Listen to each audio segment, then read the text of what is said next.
see what I can contribute, and I'm just excited for Dallas. So I'm very happy to be on this panel. Excellent. Welcome. Excellent. Welcome. Welcome again, sir. Okay, Arturo. All right, so with that, we've got one project for you to review this morning. I've seen it written as Highland Woods, but maybe it's Highland Village now. It's a small mixed-use commercial project that's will replace an existing car wash on Long Hill Lane near Audelia. And the city is hoping, and Trey's hoping, and the council lady are all hoping that this will be sort of the starting point for additional improvements along that stretch of road, replacing older commercial buildings along that stretch. So with that little quick introduction, Trey Chapman's going to go ahead and introduce this project and walk you through the design. Thank you, Arturo. Good morning. So my name is Trey Chapman. I am kind of the owner and developer of this project. And so Arturo alluded to it a little bit, but I kind of want to start at a macro level about this stretch of road, and then we can start to get a little bit more site focused. But over the last year or so, I've been working with Councilwoman Stewart, specifically on about 7 parcels. I'm kind of the western end, all the way to the eastern end of an empty lot, which is owned by Brahms. The Brahms is owned for about 30 years. And so it's really the north side of Walnut Hill and the redevelopment of that area. The city and developers have done a really great job south of Walnut Hill on some of the bigger commercial lots there and retail lots there. But the focus is now turned to the north side. I live about a quarter of a mile from this intersection, and so have a huge vested interest in kind of helping to continue build and develop this. I bought this property in 2019, right prior to COVID. It has been a car wash for about 25 years. Prior to that was a savings and loan. Prior to that, it was a hamburger restaurant, right? So the building itself is about 50 years old, end of useful life, right? And at a point now where we want to be the tip of the spear and start on the western end, try and get Brahms to work with us on the eastern end, and kind of get that corridor, those 7 parcels, to be something that is a little bit fresher, a little bit newer. And so we've put a design together specifically for this. But I'm super anxious to get in front of y'all to give us really good ideas, thoughts, poke holes in it, and tell us, how have we hit the mark? Have we missed the mark? What can we do to be better, specifically on this site? And I want you to be thinking about this as setting the tone for potentially 6 or 7 others that are within kind of that quarter-mile stretch, so to speak. So, any questions before I jump and dive into the presentation? No, very good. But the only question that I have is you refer to the other parcels. You don't have a site plan, but we have this very photograph. What are the other parcels? So if I'm happy to show you. So starting kind of on, if you think of it that way, on the western end, we have a large apartment complex next to us. Yes. But here next to me on the corner is a tire shop, C&M Tires. Yeah. It's been a gas station at some point. Those are kind of 2, and then working 5 to east of Audelia. Okay. And so you'll kind of work your way down to that empty lot right there above where it says Hill. So you control your own this? I do not, Oh, right? you So don't. like William Willingham owns the C&M Tires next to me. Okay. And so they're individual owners. Okay. And so the thought is that we tried to talk with Mr. Willingham specifically about the corner, taking our lot, working with him. Yeah. And just the finances from his perspective just didn't work. Okay. And so we said, okay, we'll come at this from a different angle. We'll work on ours first that we have control of, and then we'll work on this idea. Understood. Thanks. Sure. Willingham owns across the street, right? He does as well. It's that, with the southwest corner. All right. So tell us about this. So just to kind of give you an idea project wise, right? Our goal is to get kind of mixed use commercial retail, right? So ground floor, kind of 3 suites, and then an upper level office area. The upper level office area will be where I office more often than not. So I'll be kind of in that spot, designing and maintaining the property and kind of making sure that we're getting the right mix of tenants. Our ideal mix of tenants on the retail downstairs, as you'll notice here, we have designed it with a drive-through opportunity. And so there are two curb cuts currently, right? So driveway kind of stays as is, and the traffic flow for the drive-through would be up, around, and out. And so that gives us this option on our first suite on the west side to have that drive-through option, lane stacking, which doesn't interfere with our parking or into the road. And so one of the things I'd like to consider and talk through, and get your perspective on is, depending upon this tenant, if that tenant is not a drive-through person either now or in the future, what could we be doing kind of on the western edge of this building or behind this building, right? That would maybe bring a more park-like setting, outdoor seating. I want to get you guys to kind of start thinking about that so we can throw some of those ideas in. Here in the middle with a lobby area, we do have kind of a second retailer. The goal here is probably more of a localized, small owner operator that's looking to do something locally in the neighborhood, maybe running it out of their house now, wants a little bit of square footage. It could be prepared meals, for example. And then over here, our ideal tenant in this spot, as you'll notice on the picture on the bottom right corner of kind of the design board, there has been in the past in Lake Highlands, right inside of Lake Highlands, a huge community spirit, right? And there's no longer kind of a spirit store. If you think about T-shirts for the football games on Friday nights, and megaphones for the cheerleaders, athletic bags for the junior highs, the spirit wear at the elementary schools. There's a huge need to kind of centralize that, pull that together.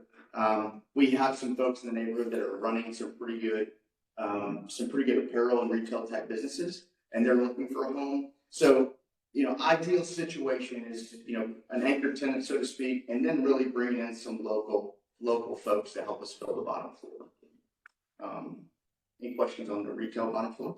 So, as you work kind of your way into the right of way, as you think about kind of the facade of the building towards the street, I really wanted to zoom in and spend some time talking about, what this looks like, and specifically around kind of the improvements. You'll notice on one of the pages of your decks, you'll see the existing photos. And there's some constraints, there's some safety issues, there's some ADA problems. And so one of the things that we're really focused on is kind of, bringing our sidewalk off the curb, right? Currently it's sitting on the curb, getting it straight, bringing it above plane so that we don't have kind of the barrier-free ramps. We can get directly across our driveways and our curb cuts. So pulling that back, putting that in, and then new turf, curbs and radii, are something that the city's weighed in on and trying to really, our current exit on the Western Drive is really at a 45. And so this dotted line, this really visibility triangle is almost exactly where our current exit is. So bringing that in, bringing us a correct radii, some planning, and getting that sidewalk to tie back in. And over here directly above the water main that's running on our western boundary is a new fire hydrant, right, that we're working to put in, which has put us in full engineering with the city.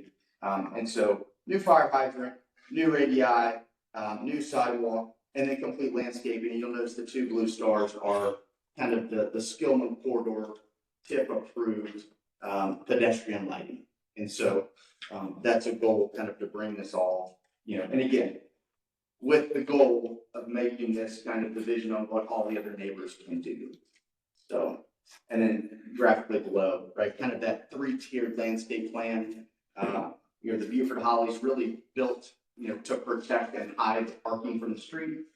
The Desert Willows to give us some height underneath some overhead tower, and then in front that Mexican heather grass to give us that third lower level tier. So, as you kind of move to the section view, what you'll notice is trying to pull in, and from a pedestrian-friendly perspective, the building will be closer to the street, right? We will have large glass windows kind of on the front to bring that kind of that retail client and that pedestrian focus. There's a massive oak tree. We have kind of a single tree on this property, and that has been, from a constraint perspective, a huge piece of how we've had to design the building around that tree and protecting that tree. And those are one of the things that we're super proud of and want to keep. I think you provide some great, pedestrian outdoor seating options, those types of things. And so And then, you'll see kind of the parking, in the driveway to the east and the exit on the west for the drive-through lane. So just kind of giving you that section view of what that looks and feels like. And then again, when you talk about, what does good look like in the local's eye, the developer's eye? Is there a coffee shop in that drive-through option? How do we get, this type of look and feel with the bike ramps, the families, pulling them across? We have crazy family on the south side of Walnut Hill, Andy's, Shady's Burgers, you've got, Taco Joint, Wendy's, you have a ton of options, and really trying to get some of that pedestrian just across the street, right? And this is an example, kind of a DG patio under the big oak tree. Planters, as you'll notice on the site plan, the constraint provides us with limited kind of landscaping options. And so what are the things that we can do to kind of bring some softness, some greenery, some color, that provides, some barriers, protects some pedestrians, and gives us some option to beautify the site, so to speak. So, at a very high level, that's where we are. We are kind of in the process. And one of the things that Arturo has told me is I'm late to the party here. But I really want you guys to weigh in and give us some options on, how could we improve? What looks good? Where do we miss the mark? And so, love to turn it back over. We'll be happy to do that. All right. You say you're late to the party, what do you mean? What, are you under construction? No, No, we had that. not quite that We late. had that. But we are kind of in the permitting, apply for permits and kind of going through the departmental phases. And so, we're now into the full engineering, right? So between wastewater, digging and draining. Yeah, it's a little late. We would like to have seen you last year. Where were you? I know, right. Okay, so, committee, committee members here, let's simplify this instead of having questions first and then comments. Let's do it all at once. This is a straightforward project, right? So, Faisal, if you would like to start, sure, why don't you start? Let's just go straight, questions and comments, all at once. If you can confirm for me, is the dark line is the lot line? Correct, yes. So this dark line here is the property line. So I think great project, the way you are showing it, it looks good to me. I'm a civil engineer with a traffic background, so my feedback is from that perspective. Great. Only reason I'm gonna mention that is, although you're down the road, but you mentioned that they think about the future, what it can do. Personally, I understand that the value of right to Kelvin really. However, if it is really pedestrian focused, I wish that was not the case. That it was purely a retail that was pedestrian friendly. My concern is this: if it is a very successful drive-through, which is I hope the case would be, but that kind of negates the purpose of creating that very family friendly, easy to get to spot. But if I was in your spot, I probably would do exactly what you're doing, because you have to also make financial sense. But that was my, now, the question I was gonna ask you said, and I would have questioned, because I don't necessarily want to stick a fire hydrant on your site, because it, like you said, triggers full engineering review instead of a $300 fee, you're paying a lot more. So I was gonna, I don't know why, because it was pretty much the same footprint you're building. So, I was just not sure why you were forced to do that. I'm assuming you are an engineer would know. And I think it's a well-designed layout for the purpose and so I don't think I have any feedback that is gonna be meaningful. Like one of the things I was gonna mention, if possible, in this case, I love that you have 2 rows of shrubs. And you have set back the property pretty far back. Was it required in the landscape ordinance with all of the landscape is up front? No, Was it a personal preference?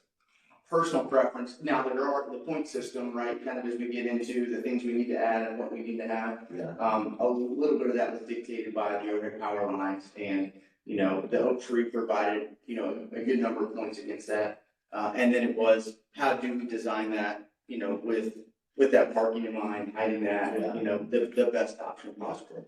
No, I love it, you also try to save the tree. This is what I was saying, if there was any flexibility or a thought possible, you're down the road, since you have about maybe 5 or 8 feet of sidewalk in front of the building, in front of the heading parking spaces, and that is not wide enough to do anything else, it will always remain as a sidewalk. However, if you had supposed it sort of, let me say, 8 feet or in your, version control plan, if it's sort of 8 feet, if it was supposed 10 or 12, it would have given you a lot more flexibility for the future. You could have probably, if somebody had wanted, they could have put tables out there. You could have had something like that right in front of the building as well. And I think that is, so it brings up a great point, which I didn't cover, Faisal, but I would love to, is the alternate site plan that's in your package, but not on the board. Under that oak tree, you'll notice, we do ideally, you know, in the future, depending on tenant mix, those 3 parking spots that are just below the oak tree that are into, there's an alternate site plan, we turn that into a decomposed granite patio under the oak tree and provide a little bit more of that. And with that alternate site plan, a crosswalk that comes down kind of that eastern piece as far away from the driveway as we possibly, or the drive-through as we can. Yeah.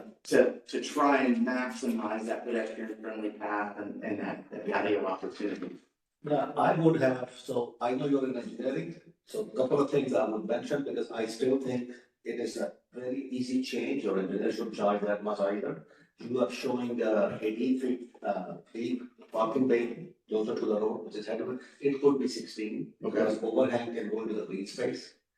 Also, yes, there are overhead lines over there, but if you can bring that parking slightly closer, I would highly recommend you take at least that extra 2 feet, plus maybe you can get another 3 feet from this green space.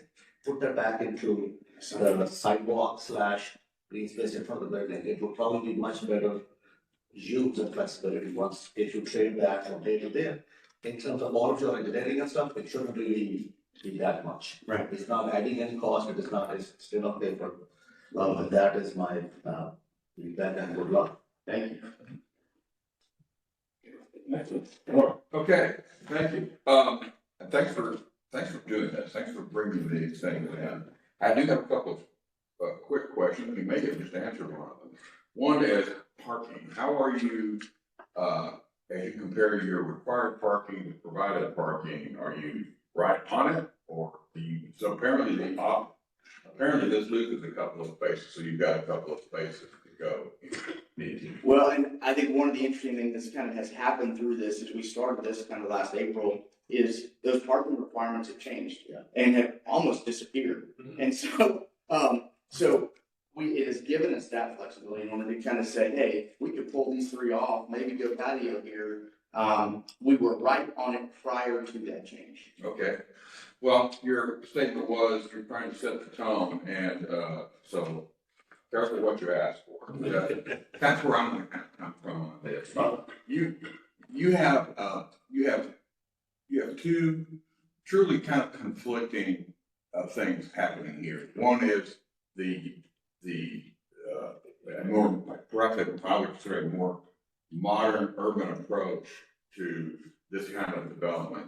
And then you've got a maximization of pedestrian friendly facilities and that kind of feel. And a drive-through coffee shop restaurant. You're paying an enormous price for that drive-through function. And a function that you don't sound like you're fully committed to. If it happens, this is what we would have. If it doesn't, why not? I would say in a lot of ways, I would call this a pretty typical suburban commercial redevelopment in that layout. I think the project is, personally, I would think that, I'm an architect, by the way, so I got I see so much more potential for that site and for that building without the requirements for the drive-through than because it opens up all kinds of things. For instance, one of the ones I'll suggest. Well, first thing I thought about, I didn't recognize that as a drive-through. I said that's too many curb cuts for a site that small. You could eliminate one of these curb cuts, gain some parking, perhaps make this much more comfortable, or use some of that space for additional landscaping and all on the site. If this were not here, you could move the building over some, you could have, or you could redevelop that as green space that would service this end tenant here. But I like the idea of moving it over and starting to put your features on the more public side. Like you'd have some options in the back too for things that you can't get in other typical, redevelopments here. And so, I don't know what your dependence on the drive-through option is. If you're not 100% sold on it, I think you'll have a better project if you take what that requires and reincorporate it other places. So I think, for instance, like a couple of things.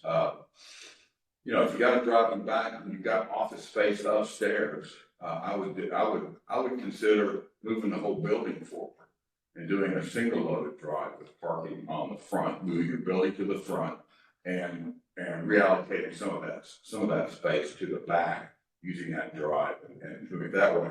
That would all, because the office people would probably be perfectly fine with parking back there as opposed to on the front. Your building has a better presence, or you could, and there might be an opportunity to enhance all of the landscaping adjacent to the building where you could do that. I just think so much for your engineering. I'm sorry, but I think not doing this gives you an entirely different canvas to work with, and I would have hoped we've done that, because especially if this doesn't get redeveloped, get used as a drive-through, then even if you go out and make a green space, it's something that would be as effective as it would be if it were that green space were incorporated into the original design. The other couple of things I'll mention, because I'm again architect, it impacts what you do here, although it's inside the building, and that is I was puzzled at what this use might be. I wonder if it wouldn't be better for you to take the entrance with the elevator and move it to this corner, because you don't really need street exposure for that. It's right in the middle, but the people who come to the insurance agent or the accountant or the architect, whoever is working upstairs, they're going to know where they're coming. They can have signage, they can pull back here and have their own kind of entrance, separate away from the retail stuff. And that would free up this space right here. That lets them come all the way to the front, facing the street, having the exposure that they would want. I think that works a little better for your, for the way the building would be utilized. And then my last comment would be across the front here. I highly encourage protection for entrances. One, because it signals that it's an entrance. It lets people know there's something happening there. Two, it's just more comfortable. If you run from your car, you get under, it's raining, you get under a canopy. And in fact, in this case, your building is facing south, so that'd be a great place for a little bit of shade on there too. So I think for doing protection across here for the entrance of the retail spaces, and if you were to move it over to here, a little protection on this side here.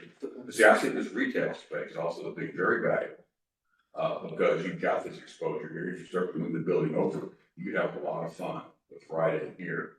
When we go out to eat, we look at restaurants and things, and this is great, but you're surrounded by cars on three sides, and unless there's a lot of volume to that is not always a comfortable position for me. You're sitting there, you're having your coffee or your tacos or whatever, and the car that just pulled in next to you is sitting there, and you smell the heat, you can hear the engine popping as it cools off, kind of thing. That's just not, it's better than nothing.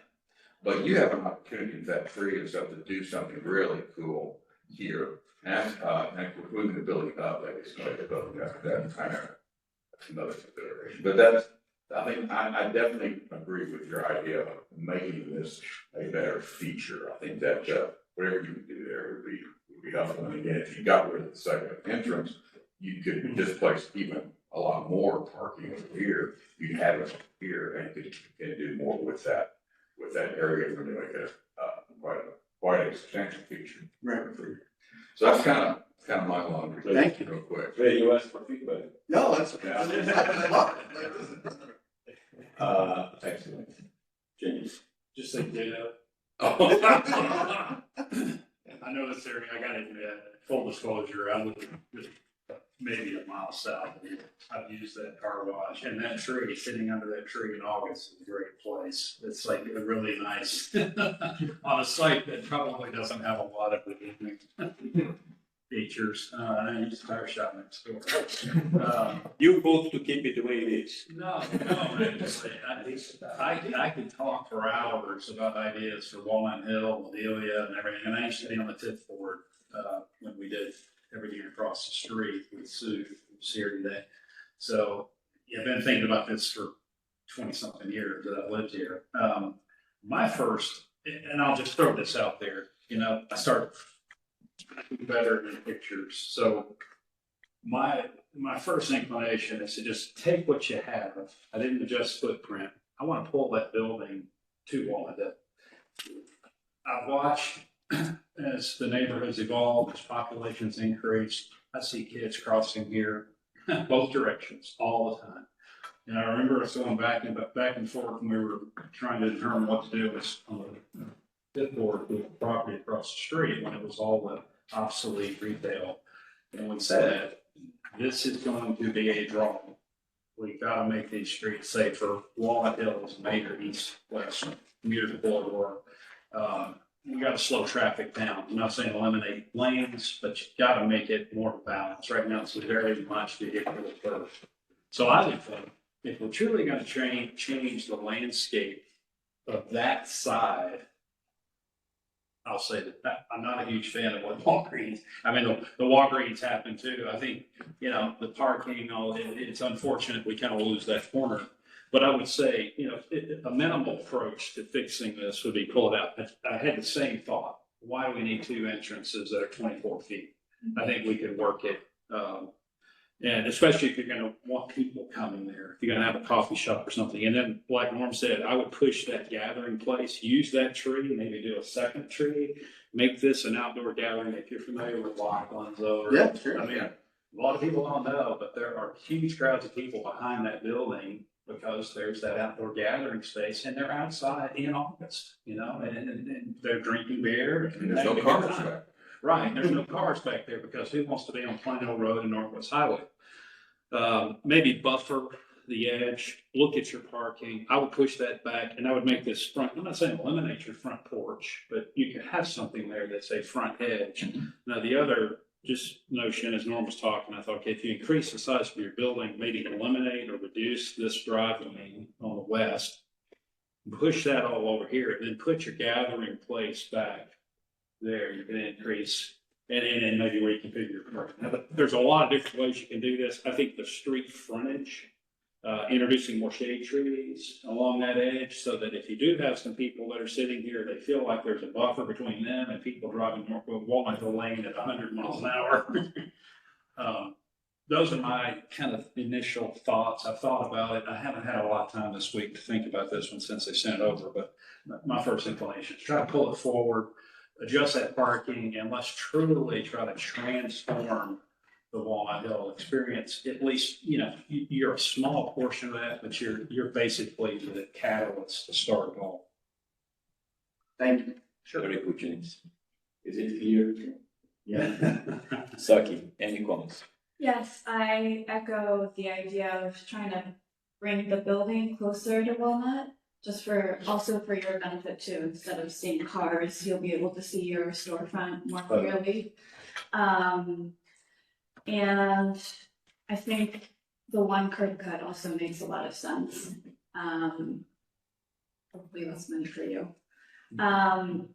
Another strategy could be, I was thinking maybe if you mirror your plan north-south, that may be another strategy if you don't have time or the expense to reorganize all the parking.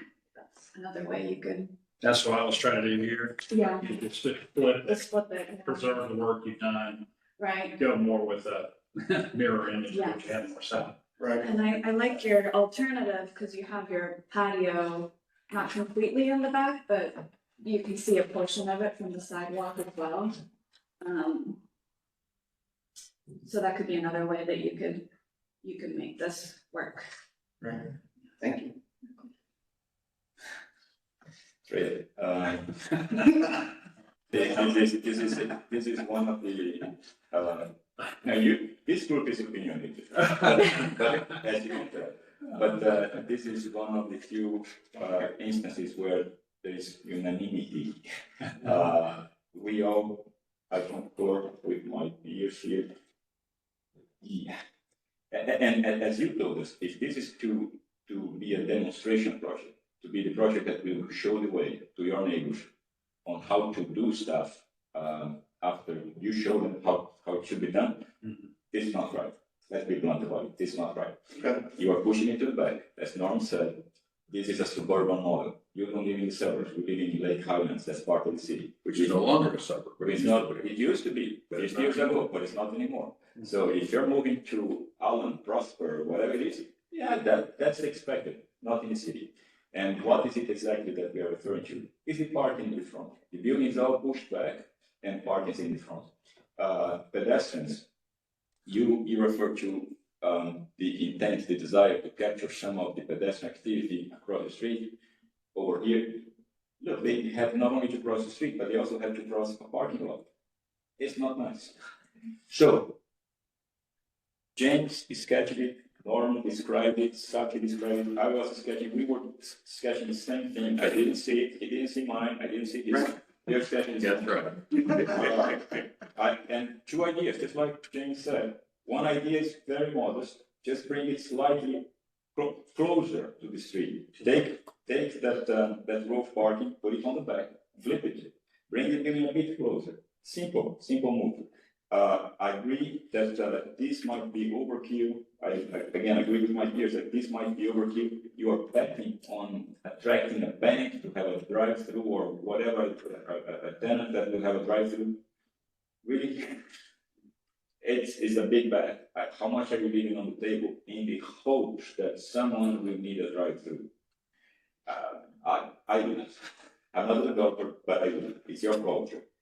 The other idea is, again, just like James and Saki said, flip the whole thing. Yeah. Bring the building to the street. You will actually get more parking by my simple calculation here. If you want to load the site up with parking, you get more parking doing this than what you have now.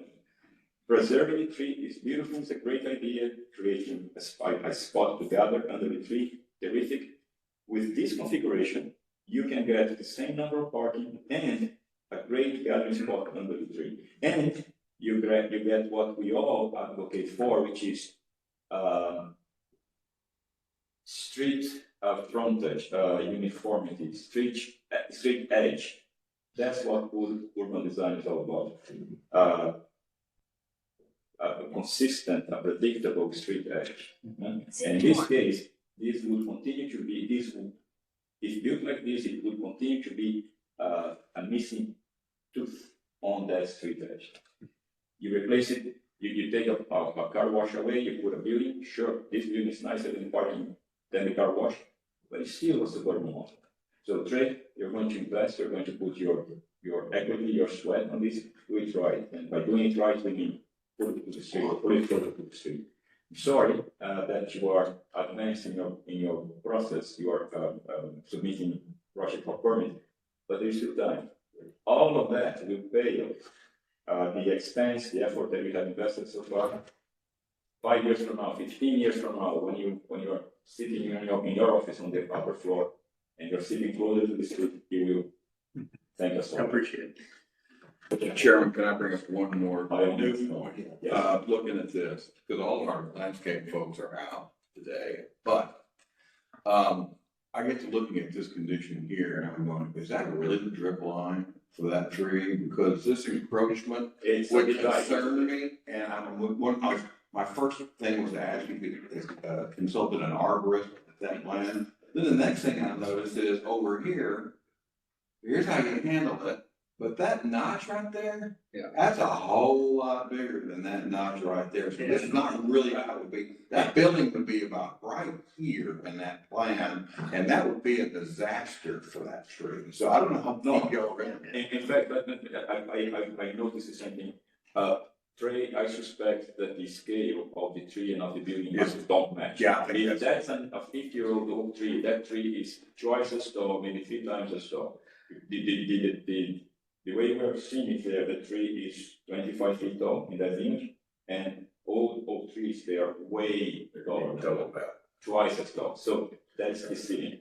Whoever prepared the image, it's just so, Yeah. because think about it, the way it is described there, if you stand up and you're driving in lower branches of the oak tree, you can never do that on a 50-year-old. You can't do that. Right.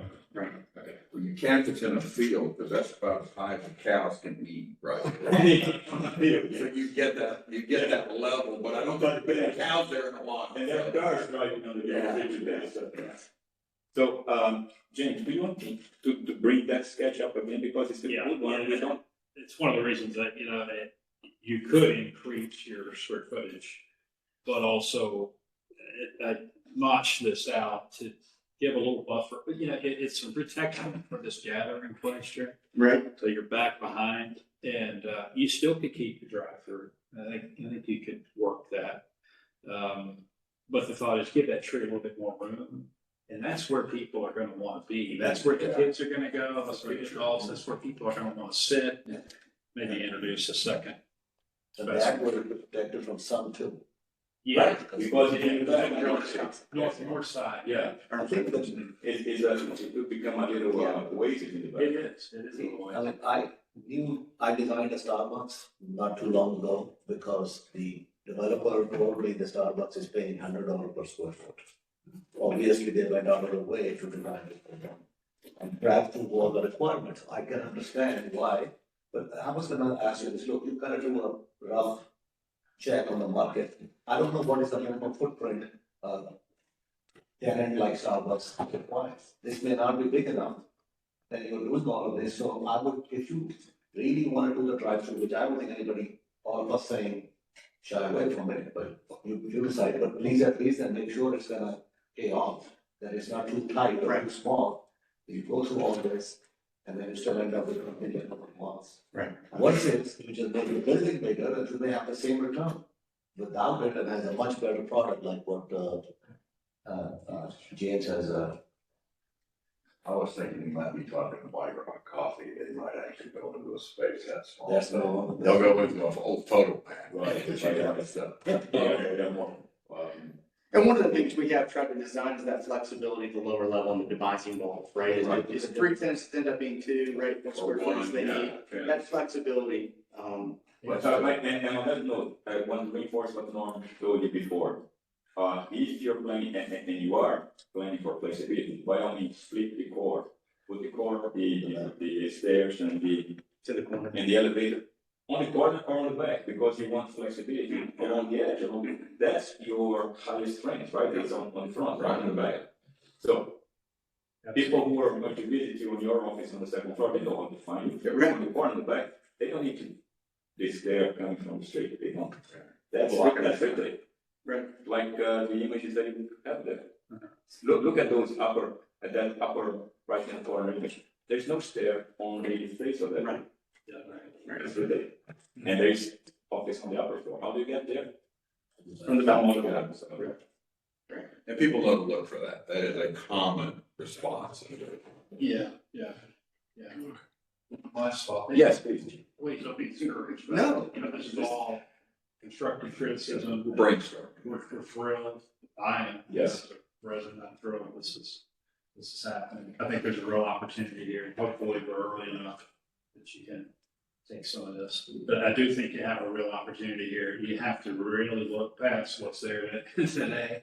You know, you really have to have that 20, 30, 50-year longer vision, especially in this location. And I think you got a great opportunity. We're here. We'd love to support you. Let us know, you know, anything else you may need. Excellent.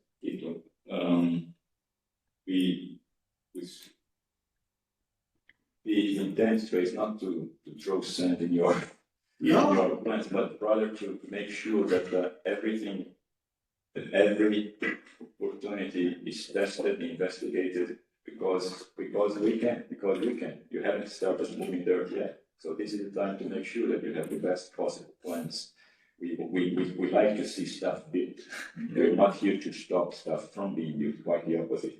But with the expertise of the group, you know, you benefit from the expertise of the group, and that's what we have to share with you. So I hope that this has been helpful, constructive.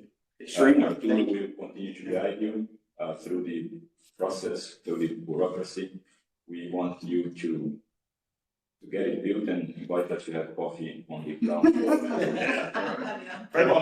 Everybody in the grand opening. Side business. Or a beer in the back.